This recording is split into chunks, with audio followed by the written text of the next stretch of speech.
je m'appelle Nicole Grillet, je vis à Pont-de-l'Arche depuis l'âge de 2 ans. Mon père est né aussi, enfin il a passé toute sa vie. Et dans la vie active, j'étais analyste programmeur, pour être plus exact. Donc c'est pas facile d'expliquer la vie que l'on menait autrefois parce que quand nous étions enfants, il y avait quand même des normes de sécurité, donc on ne me laissait pas aller trop sur les berges de l'Eure. Mais tout ce que je me rappelle de cette époque-là, c'est que comme mon père était un grand pêcheur, mais à la ligne bien entendu, nous allions souvent en pique-nique avec les parents et puis c'était les hurrahs quand papa attrapait un gardon ou une ablette ou autre chose. Et puis le soir, c'était la petite friture, quoi. C'était sympa, voilà. Et je crois qu'il y a beaucoup de familles ici qui ont eu des parents pêcheurs. Mais même, il y en a encore aujourd'hui, il y a moins peut-être qu'autrefois, mais il y a encore beaucoup de pêcheurs. Hein. Donc, bon, les berges sont un peu plus en ortie qu'à une époque. Il n'y avait pas ni la halle, ni le camping, donc la vue était complètement différente. J'ai connu en effet des inondations à une époque, dont la plus récente c'était l'année dernière, mais quand j'étais enfant, il neigeait un peu plus qu'aujourd'hui, et donc on voyait aussi l'Eure ou la Seine grossir, mais des inondations, j'en ai pas connu vraiment beaucoup, hein. Pas comme celle de l'année dernière. Bon, l'Eure montait, il inondait un peu les rives, mais c'était surtout aux Dents que la route était recouverte, mais le quai Foch ou le quai de Verdun restait sec. Je ne les ai jamais vus humides, comme on dit. Et qu'il y a d'autres. Bon, moi, j'ai pas connu ce genre d'inondation comme en 1910, mais évidemment. Mais c'est vrai qu'on a eu des inondations. L'île, par exemple, était recouverte. Hein, l'île, elle s'est formée, je dirais, au fur et à mesure des années, quoi, parce qu'elle est devenue plus large qu'elle n'était. Je pense que la rivière devait ramener de la terre, ou voilà, puis on en a pris peut-être plus soin qu'à une certaine époque, avant que le pont soit construit, par exemple.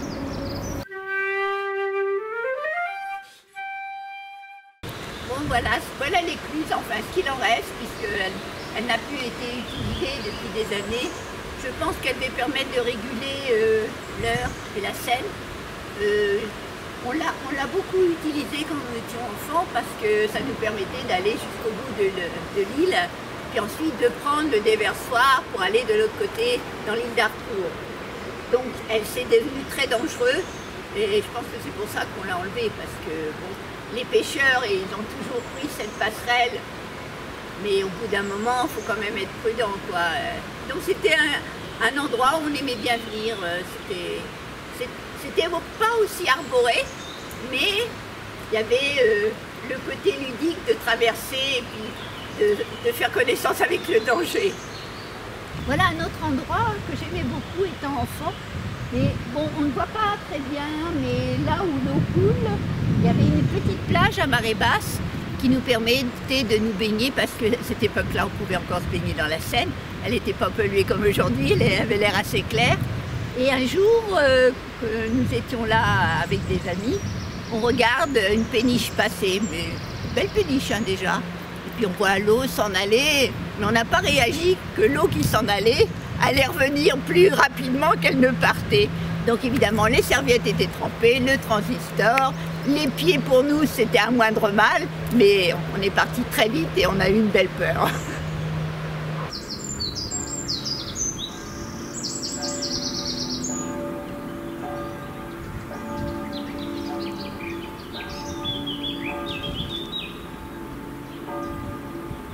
Nous arrivons à un endroit fabuleux, le déversoir. Voilà, un endroit pour moi qui reste magique.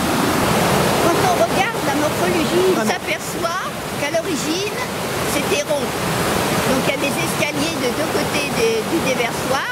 Les gens pouvaient passer surtout à marée basse. Et ça a été détruit parce que je pense que ça a empêché l'eau de l'Eure de s'évacuer dans la Seine. Mais moi je l'ai connu donc arrondi, où on pouvait passer les pieds au sec.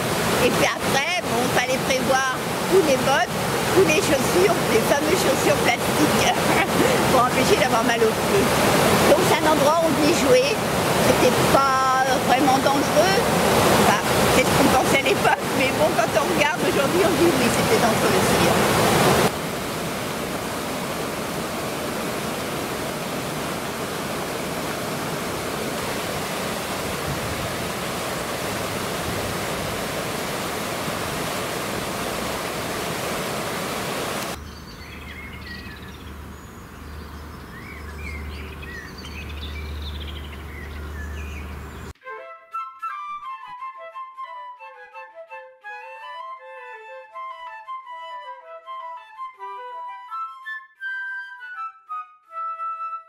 Elle est plus aussi propre qu'autrefois, parce qu'autrefois on pouvait se baigner. Mon père m'a appris les premiers balbutiements de la natation, mais j'aurais eu cette eau-là, je ne sais pas si je me serais baignée. On a eu cette chance de pouvoir se baigner encore dans une rivière, parce que ça devient de plus en plus rare. Il n'y a plus beaucoup de rivières en France où on peut se baigner. Il y a l'Allier, par exemple, c'est un endroit que je connais bien, donc on peut encore se baigner, l'eau est claire. Mais ici, il faut dire que c'est pas tentant du tout.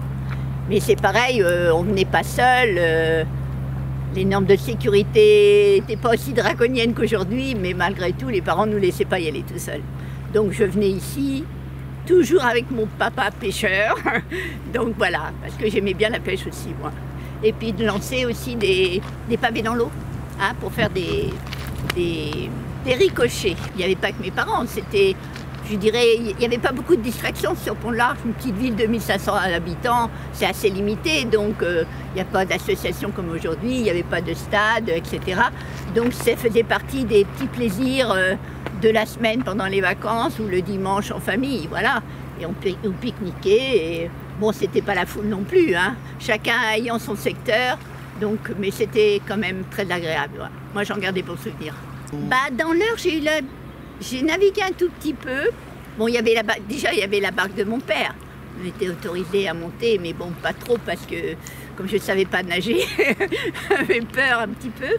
Mais il y avait aussi la péniche en ciment des Dents, où on venait quand on était adolescent, parce qu'ils louaient des barques pour se promener sur l'Eure.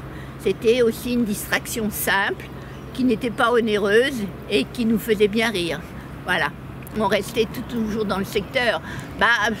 Les mobilités, on n'avait pas tous des mobilettes, on n'avait pas tous des Solex, on avait tous des vélos quand même, mais bon, c'est vrai que c'était moins dangereux qu'aujourd'hui parce qu'il y avait 10 fois moins de circulation, on pouvait aller en forêt en vélo, on pouvait aller sur les berges de l'Eure en vélo, mais on ne s'éloignait jamais vraiment de Pont-de-l'Arche. Bon, un autre petit plaisir, parce que bon, papa pêcher, c'est bien beau, on n'attrape pas un poisson tous les 5 minutes. Donc les enfants, on a besoin de se dégourdir les jambes. Donc avec mon frère, c'était le plaisir de chercher des coquillages qui étaient enrobés de calcaire ou de chercher quelquefois des objets qui étaient ramenés par les vagues, des choses comme ça. Donc quand on trouvait ne serait-ce qu'un coquillage, c'était la fête, quoi. Voilà.